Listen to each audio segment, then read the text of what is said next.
Welcome back to another video. This time I'm going to try and attempt to get out of a writing slump that I've been in for the last few weeks. I had such a great writing summer for the first time maybe in my life, because I always put such big expectations in my summer because there's a bit more free time, and that pressure means that I never end up achieving much. But this summer was actually pretty good. It was quite productive, but more than anything I enjoyed the process a lot. There's that classic thing where when you have time to write you just can't find the motivation or the energy, and you're not inspired to do it, and then when you don't have time, that's when you want to write the most. And then I couldn't wait for autumn to arrive because it's just inherently cozy, and writing is such a cozy activity. It feels like everything about the autumn invites you to write.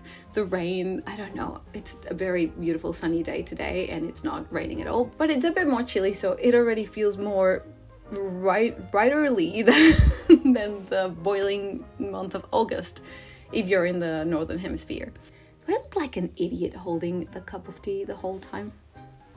Let me just put it down. I think I should probably start by addressing why I'm in this moment of not enjoying writing so much and not actually getting much writing done. And I think it comes down to two main reasons. The first one being that I did write very happily in the summer, but I did write a lot and for many hours every day. So I think I might be a little bit burned out from that. And the other thing is that the adult fantasy novel that I started in the summer took a lot from me. Another couple of reasons might be that after the summer, when everything is different and there's lots of activities going on and the days are really long, you're full of energy. Now we're back to the routine. There's less hours of light in the day. And the last reason that I think is causing this writing slump is that I have a lack of deadlines at the moment. And so I think that works great for me. I think I need some external motivation, and in this case, I'm not going to have it because I don't have an agent or an editor or a publisher yet. So the best thing I can do is create deadlines for myself, and that's what I'm going to do. So what I'm going to do is try and attempt a few strategies that I don't normally use for writing and see how I go with those. I want to treat it a bit like an experiment for myself to see if these strategies work and I can use them in moments in the future where I feel also a bit unmotivated. The first idea that I had was to set up deadlines because, like I was saying before, I think I work best if I have a limited amount of time to work on something. Obviously, that would be flexible because, like I said, there's nobody waiting for this manuscript at the moment. But I think that'll be a good idea for me, especially in this semester, because it's going to be pretty busy for me at work. The second and third ideas are actually quite connected. The first one would be to work a bit on world building, not so much sitting in front of the blank page panicking, but actually doing a bit of research, a bit of brainstorming, and then also plotting loosely, but plotting a little bit. Another thing that I thought about adding to this list of strategies was something that I saw on the last video that Christian Jones published. I'm sure that you know her. She's a great YouTuber and she's about to publish her first novel. Is the idea of writing only by hand to see how that affects your creativity. I was watching her video and it seems like it really worked out for her. I used to write by hand all the time when I was younger, but I haven't been doing it in the last few years, so that video really inspired me to want to try again. It's also just so beautiful. It just feels so nice. I do it every day or almost every day for journaling and for planning. I really can't plan on digital media. I need pen and paper. If I have enough time, I would also like to try 10-minute writing sprints because I do that whenever I'm very busy and I really want to write. So if it works when I'm feeling motivated, maybe it also works when I'm feeling zero motivated, because the good thing about that is that you set up a timer for 10 minutes and then you only have to write for the 10 minutes. And at the end of the day, that will be more than 0 minutes writing. And one last thing I want to try these days, hopefully I will have time to do it, but it's a classic. I just want to sit down at a cafe and write for a few hours.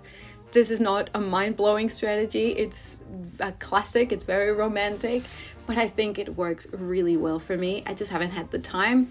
So hopefully I can try all of these strategies and bring you along. For now, I do have here my brand new notebook. Isn't it beautiful? And it has like a nice texture as well. And today I'm a bit tired and I'm not feeling great, so what I'm going to do is just sit down with my notebook and try and see.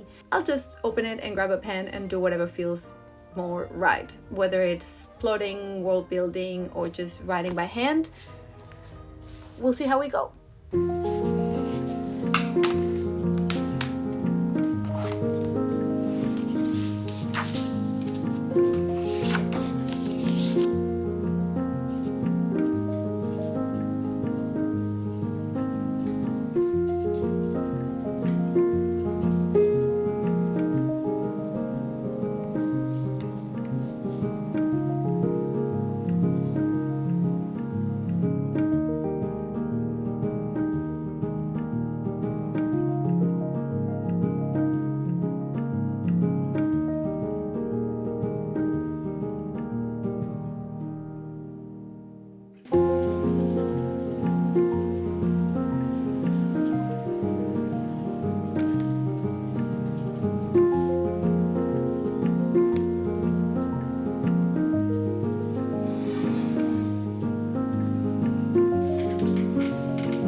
Hello. My arm is not long enough for vlogging. I thought that went okay. It didn't go great. Like, I didn't write 1,000 pages. I wrote 3 in a really small notebook.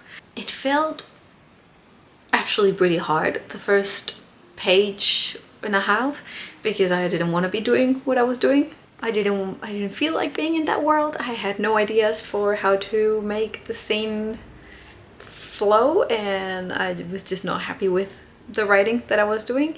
But as I kept going, and I didn't keep going for very long, but I did, I started feeling more in tune with the characters. I started feeling more like I wanted to know the next thing that was gonna happen, and that's an improvement compared to what it's been like for the last few weeks. So I guess first balance would be quite positive, if not a massive success. But yeah, it was okay. The other thing was that I was thinking more about the camera and whether it was recording or not, whether the shot was nice or not, and obviously my mind was more in the camera than in the notebook. I'm going to try the same strategy a few more times without filming it, or without filming it as much as I was this time, and see if it works better. Also, I hope the sound is okay because I forgot to use the phone as a microphone, and this camera has a much better microphone than my previous camera, but it's not excellent. It's not, yeah, no, I think it needs an additional one. I'll keep you posted with the rest of the challenge.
Hello. Quick update on this attempt to break out of my writing slump. I don't think it's working at the moment. I think the strategies that I'm using are good. I just don't think they apply to the problem I think I have at the moment. I think these are all great for a moment in which you don't feel like writing, when you're lacking the discipline or the energy.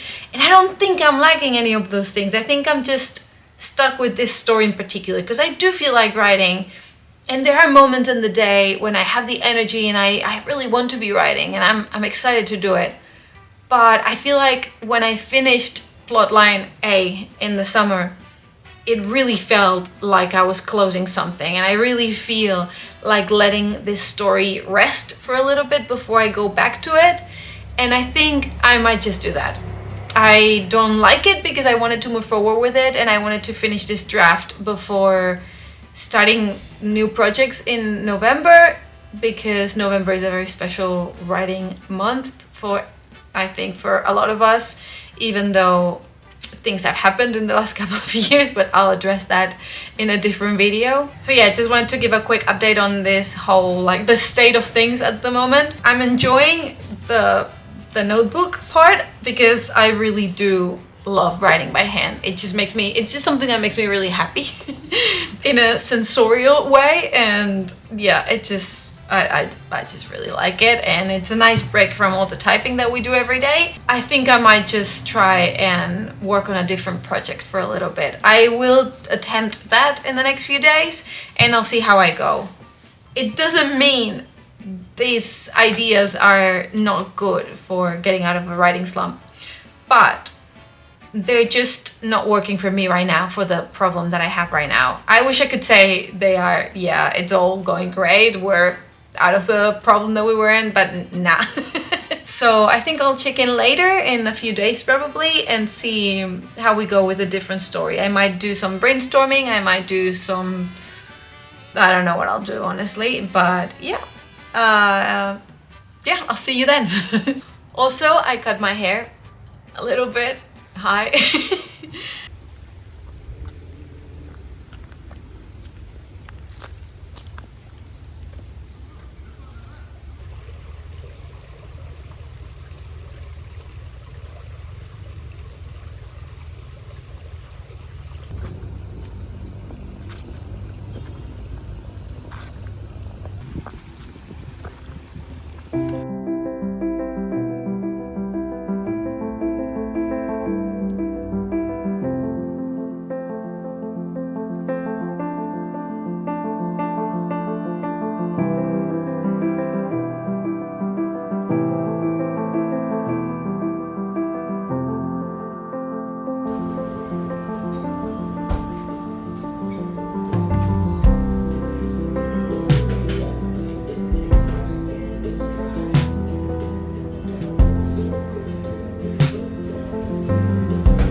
Conclusions. Did all of my strategies work?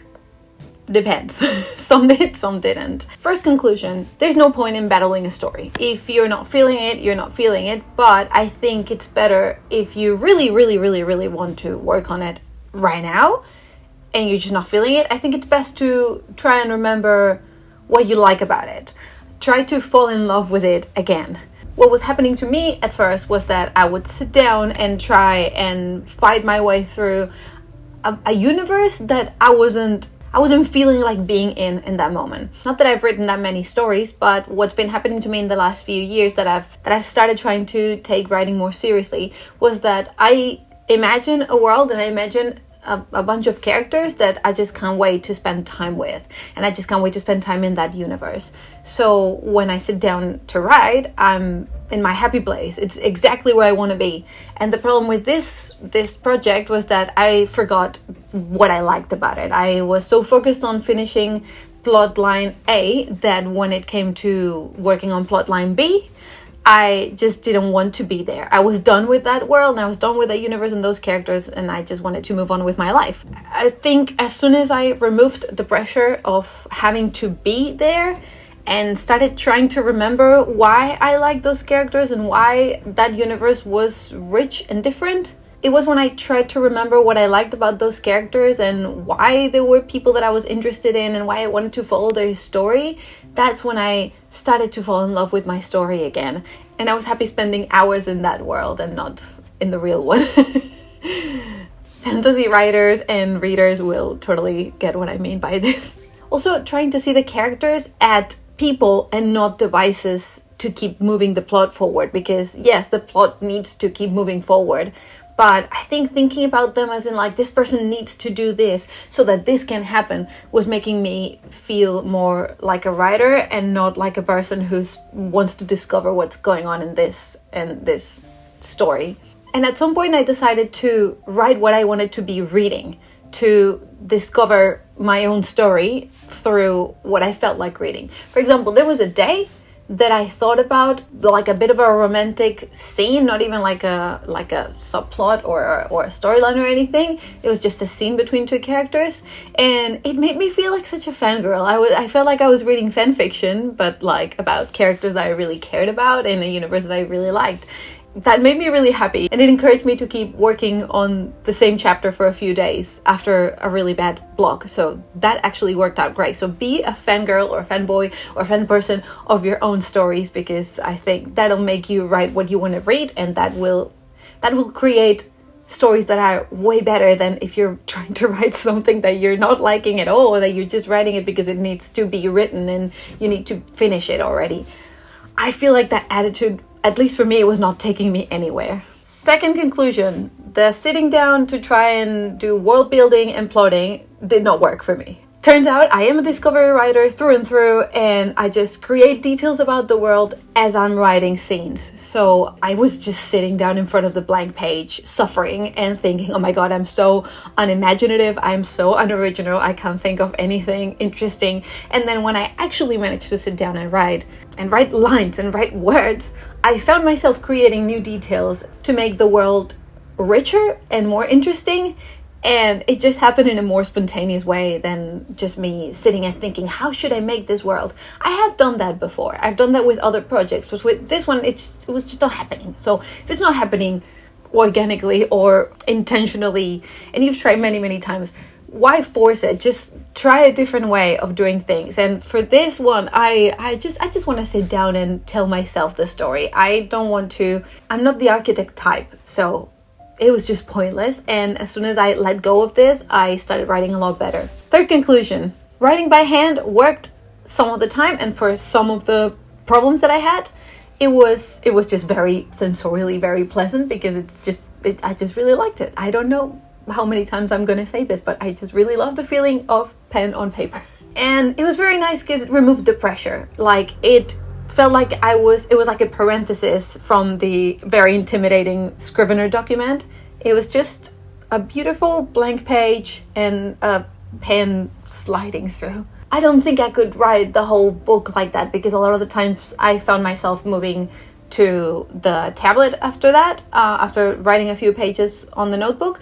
But it did feel good for unblocking. Like,